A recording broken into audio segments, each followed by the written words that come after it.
Yoshihide Suga, who rose from humble beginnings to the highest political office in Japan, served as the country's prime minister from September 2020 to October 2021. His life story is one of perseverance, discipline, and political maneuvering, shaped by his rural roots and his long tenure as a behind-the-scenes power broker in Japanese politics. Born on December 6, 1948, in the rural town of Yuzawa in Akita Prefecture, Suga was the eldest son of a strawberry farmer and a schoolteacher. His childhood was shaped by the values of hard work and modesty, which would remain with him throughout his life. Unlike many Japanese political leaders, Suga did not come from an elite political dynasty. This made his eventual rise to the premiership remarkable, as Japanese politics has often been dominated by families with long-established political influence. After completing his schooling in Akita, Suga left for Tokyo, where he worked in a cardboard factory and did odd jobs to support himself while pursuing his education. He eventually enrolled at Hosei University, where he studied law.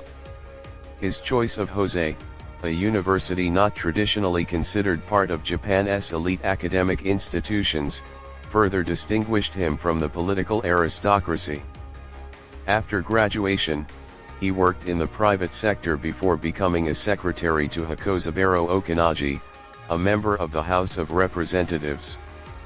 This role gave Suga his first real exposure to Japanese politics and the workings of the ruling Liberal Democratic Party (LDP). He learned the inner mechanics of constituency management, grassroots campaigning, and party loyalty skills that would define his political career.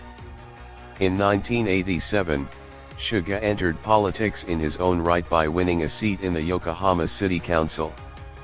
His practical approach and dedication to constituents earned him recognition, and in 1996, he successfully ran for a seat in the House of Representatives, representing Kanagawa Prefecture.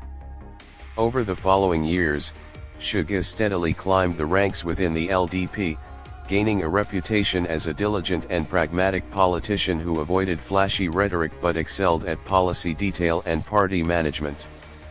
Unlike many of his colleagues, he cultivated a reputation as a self-made man, appealing to ordinary Japanese citizens who were weary of hereditary politics. Suga's political breakthrough came when he became a close ally of Shinzo Abe. After Abe's return to power in 2012, Suga was appointed Chief Cabinet Secretary, a powerful role he held for nearly 8 years. In this position, he became known as the government's chief spokesman, appearing before the press multiple times a day, projecting calm and discipline. Behind the scenes, he was instrumental in coordinating policy, managing bureaucrats, and shaping the Abe administration's priorities. He became widely respected for his organizational abilities and his skill in navigating the often rigid structures of Japanese governance. His influence was such that he was seen as one of the key architects of the Abe government's longevity. Suga's tenure as Chief Cabinet Secretary also brought him into the spotlight during key moments in Japanese history. In 2019, he famously announced the name of the new imperial era, Reiwa, which began with Emperor Naruhito's ascension to the throne. The image of Suga holding up the calligraphy of the new era name made him instantly recognizable, earning him the nickname Uncle Reiwa. His stoic demeanor and loyalty to Abe made him a figure of stability during a time of significant change in Japan. When Shinzo Abe resigned in August 2020 due to health issues, Suga quickly emerged as the front-runner to succeed him. Although he lacked a strong ideological base, his reputation as a steady hand and his support from key LDP factions secured his election as party president and thus prime minister. Upon taking office, Suga pledged to continue Abe's policies, particularly in economic reform, foreign relations, and national security, while also promising to focus on administrative reform, digital transformation, and rural revitalization. His leadership style was practical, avoiding grand speeches and instead emphasizing results-oriented governance. However, Suga's premiership was dominated by the COVID-19 pandemic. He faced immense challenges in managing public health, rolling out vaccinations, and preparing for the delayed Tokyo 2020 Olympics. Initially, he pushed forward with holding the Olympics despite widespread public concern, arguing that it would symbolize resilience and unity. While the Games were eventually held under strict restrictions, the public perception of his government suffered due to inconsistent messaging, slow vaccine rollout, and a perceived prioritization of the Olympics over public safety. These issues eroded his approval ratings, which fell sharply throughout his tenure.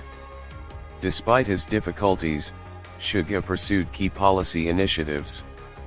He advanced the creation of Japan's digital agency to modernize government operations, promoted renewable energy and environmental policies, and worked to reduce mobile phone charges, an issue he personally championed as a way to ease financial burdens on citizens.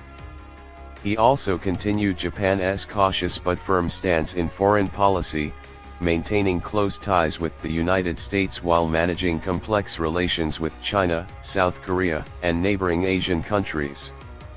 His leadership style remained understated, marked more by administrative persistence than charismatic appeal. By 2021, facing mounting criticism and declining popularity, Suga announced that he would not seek re-election as LDP leader, effectively stepping down as prime minister after just 1 year in office.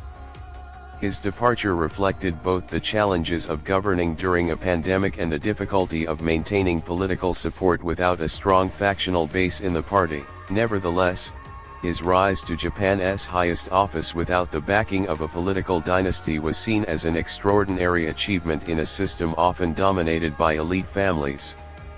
Yoshihide Suga's legacy is one of quiet determination, resilience, and pragmatic governance. He will be remembered as a leader who emerged from humble beginnings, rose through hard work and loyalty, and steered Japan through a turbulent period marked by a global health crisis.